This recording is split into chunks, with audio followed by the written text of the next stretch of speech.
What's going on, guys? It's K-Dub here with another episode of Crypto Zombie. So it is Wednesday, it's hump day. If we have a look at what's going on in the markets, we're up about $2 billion since yesterday. Overall market cap, good old stable coin Bitcoin sitting at $6,500. And if we look at the biggest gainers of the day, we have Mobile Go up 16%. Basic Attention Tokens still doing very well, 10%. Nexo, VeChain, Loopring, Augur, Bitcoin Gold, Stratus, Komodo, and Populous all doing quite well. However, if we mosey on over to page number 2, you'll see that PumaPay is up an incredible 500%, or, 5x if you got in before the pump. Now, guys, I do want to just mention the fact that I did bring up PumaPay in my top low cap coins. I pretty much said that it hadn't had a pump whatsoever and it was pretty much due for, some kind of price action. So, there you go. That happened. And if we move on looking over here, we see that we're kind of breaking out of the wedge finally. So I don't know if we'll drop down here to, 6.1 or whatever. We might even just go sideways for a while, but a lot of people have their eyes right at this mark, right around the $6,800 mark. We touched that when we had that crazy situation that happened with Bitfinex the other day, but that really doesn't count. That was sort of like a fluke. So we'll see what happens as we progress forward. And I was also looking at PumaPay because it was, crazy up. Obviously, I'm not going to buy it now, right? But, 520% on IDEX. But the thing that actually I wanted to bring up mostly was if you look up here, look at this. Trading from New York State will be blocked beginning 10/23/28. There you go. Or 2018. So yeah, that's in like a day or two. I don't even know what day it is today, but there you go. New York again. So now in New York, I can't use Shapeshift. I can't use IDEX. And my Exodus wallet will not allow me to do instant transfers of ERC-20s. So thanks a lot, New York State. Awesome. I'm pretty much forced to have to get a VPN of some sort at this point, and I'm sure everyone else will be, but I just wanted to bring that to you guys. Now, let's talk about the news about SEC commissioner that's been going on. So basically, he had a meeting with some of the guys from all three of these ETFs. You have CBOE, SolidX, VanEck, and, here's a little bit of it right here. It says, the parties discussed an application to list an exchange-traded fund that is currently pending with the commission. The presentation below was provided to the commissioner and his counsel. So, long story short, among the discussion, the reasons were, that the previous attempts were denied because basically they said that Bitcoin was relatively new to them. But now they're saying that these days of the wild, wild west are potentially over. Concerns around price manipulation have been mitigated. And, coming over here also, if we look at some of the key points, a CBO source says that the VanEck ETF checks every single box. They said that they'd be shocked if it doesn't get approved. However, it'll probably come with a bunch of dissenting language, amongst the respective approving members, but it will still get approved. So there now exists a significant regulated derivatives market for Bitcoin. Relevant markets, CBOE, Bitcoin futures, OTC desks are regulated. Concerns around price manipulation have been mitigated, consistent with approval of prior commodity-based ETPs. CBOE's rules are designed to surveil for potential manipulation of trust shares and promotes investor protection. So a lot of people are thinking that this is the green light. The ETF's going to get approved. But let's be real. You still have guys like the CEO of Pantera Capital, Dan Moorhead. He says that he doesn't think it's going to get approved. But honestly, we have Fidelity. We have Backed. So a lot of people are basically saying, we don't even need the ETF, right? So I just wanted to bring the news to you. The ETF might help other people get involved, but realistically speaking, we have two really big monsters coming into the market right now. So is it as important as it was before? Probably not. But let's talk about what actually happened in Japan. So Japan's primary financial regulator has formally granted the cryptocurrency industry with a self-regulatory status by allowing an industry body to police domestic exchanges. So the Financial Service Agency on Wednesday approved the Japan Virtual Currency Exchange Association, or the JVCEA. So this is a body comprised of all 16 licensed domestic cryptocurrency exchanges to become a certified Fund Settlement Business Association. And by doing so, the regulator has bestowed the industry body with the means to create guidelines for domestic exchanges, including strict measures to curb insider trading and money laundering while implementing security standards to safeguard customer assets. So that's a step in the right direction. Also, let's talk about Coinbase. So they have joined forces with Square, and they are having the USDC, or the USD stable coin that they have, and it's going to be on Coinbase. So you'll be able to, buy into that, buy out of that, etc.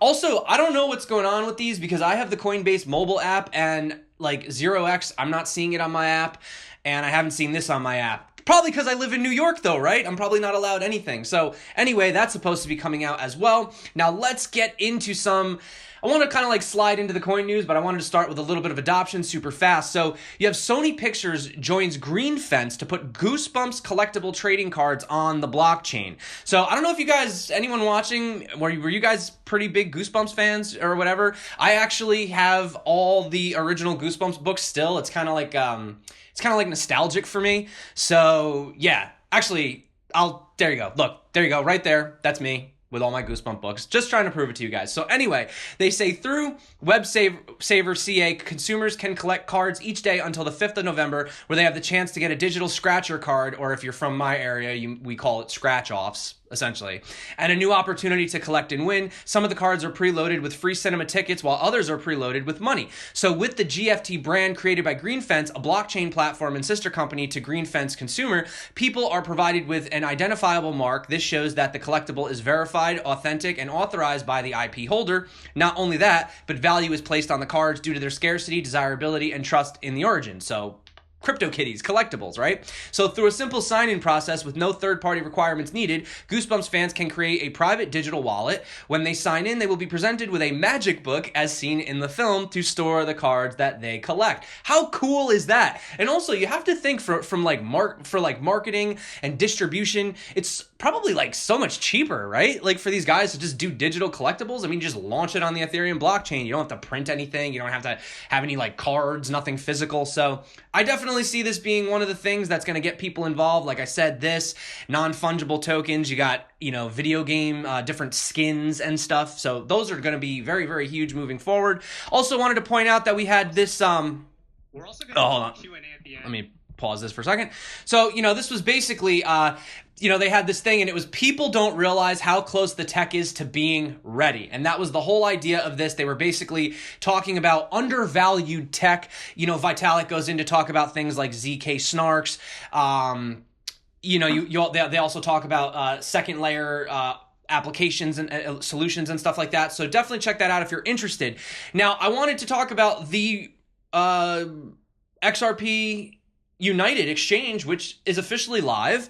And apparently it's the only exchange that's, fully based on XRP. So also they have like this little promotional video here. It's actually a pretty cool video, I'm not going to lie. Very well made. So yeah, there you go. You have an exchange where you can trade fully in XRP, who knew? So, also, let's talk about the Neo Mainnet upgraded to 2.9.0. So, basically, what does this mean? You're going to have faster block times, larger blocks, huge performance and stability boost, faster gas generation. So, it used to take, on average, 23 seconds for the block time. Now they're doing it around 15 seconds. Gas generation has increased approximately from 3% to 5% per year. And they also go in to talk about the consensus node KPN, which we spoke about the other day. So yeah, that's some news coming out of Neo. We also have some news coming out of Genesis Vision. So basically, long story short, there's not really much to say, but Genesis Vision managers will soon be available to trade on Huobi Global. So this is like the main idea of Genesis Vision. So they're going to definitely gain a ton of liquidity, and this is going to be a really good opportunity for, anyone using that right now.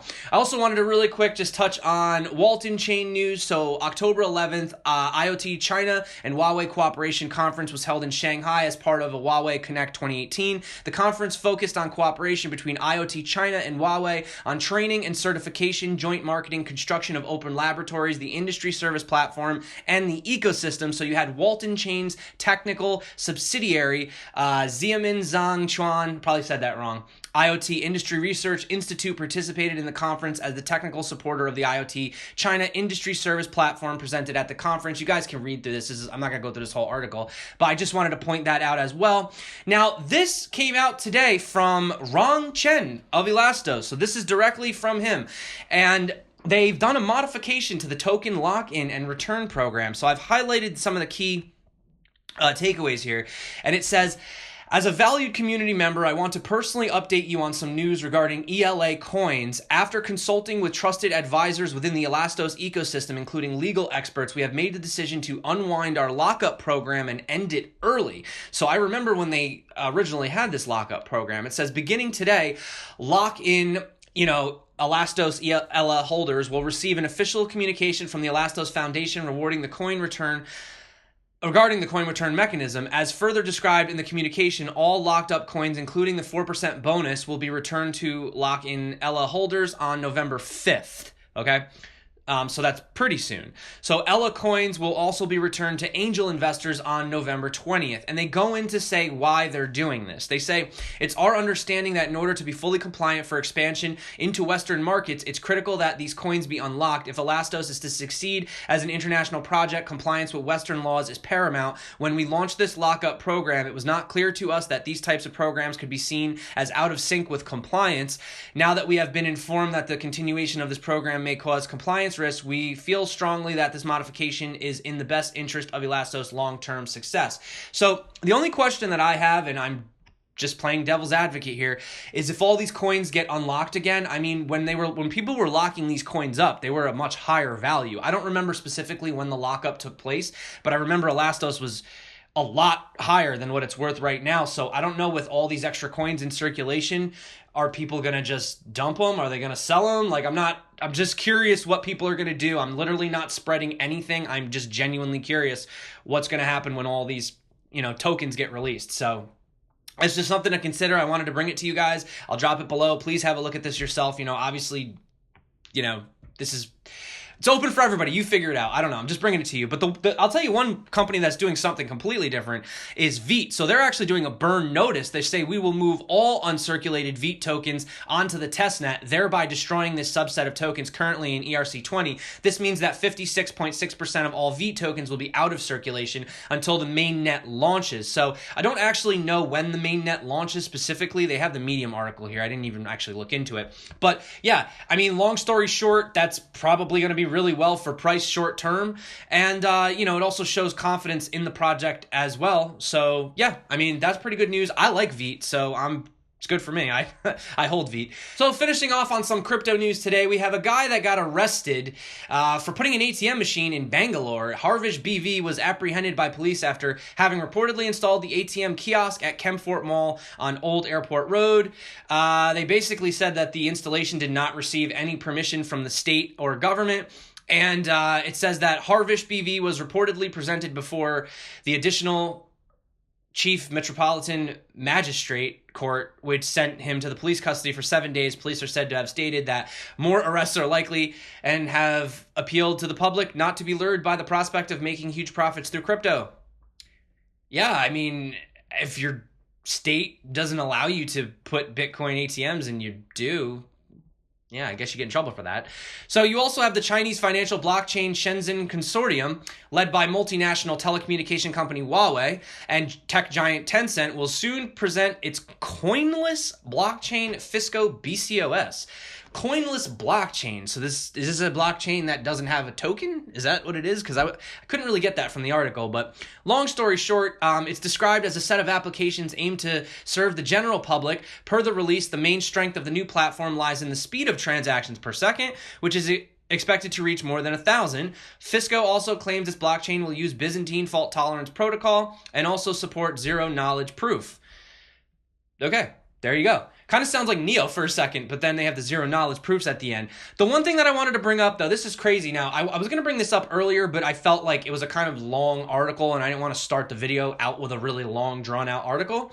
But this is literally called Why America Can't Regulate Bitcoin. By the way, they had this guy from Terminator, too. I thought that was pretty cool. So it says, Why America Can't Regulate Bitcoin. It says, well, it can do it under the current legal system. This is crazy. I'm just going to read you a little bit of it. You guys can read the rest. But it says, the Constitution guarantees the inalienable rights of American citizens, and therefore Bitcoin is a protected form of publishing. The only way Bitcoin can be made Regulable is if the Constitution is changed. And that does not mean adding a new amendment. It means removing the First Amendment entirely. So Bitcoin can be printed out onto sheets of paper. This output can take different forms like machine-readable QR codes, or it can be printed out in the letters A to Z, capital, lowercase, and 0 to 9. This means they can be read by human beings, just like Huckleberry Finn. All right, scrolling down to some other notes, he says, so therefore Bitcoin is text, Bitcoin is speech. It cannot be regulated in a free country like the USA with guaranteed inalienable rights and a First Amendment that explicitly governs publishing. So he talks about this case right here. This is Bernstein versus the U.S. Department of Justice. And it says, long story short, he wanted to publish an algorithm, a mathematical paper describing and explaining the algorithm and the source code for a computer program, and he wished to discuss these items at mathematical conferences, college classrooms, and other open public meetings. So the Arms Export Control Act and the International Traffic in Arms Regulation required Bernstein to submit his idea about cryptography to the government for review, to register as an arms dealer, and to apply for and obtain from the government a license to publish his ideas. Failure to do so would result in severe civil and criminal penalties. Bernstein believes this is a violation of his First Amendment rights, and so he sued the government and won. So it was established in this decision that code is essentially speech and is protected by the First Amendment. This is absolutely and unambiguously applied to Bitcoin as well.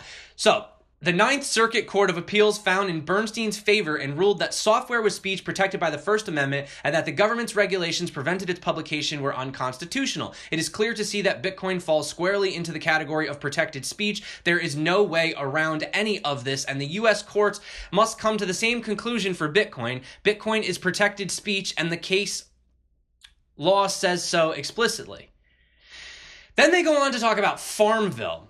So they basically say that this hugely popular game is no different to Bitcoin in nature.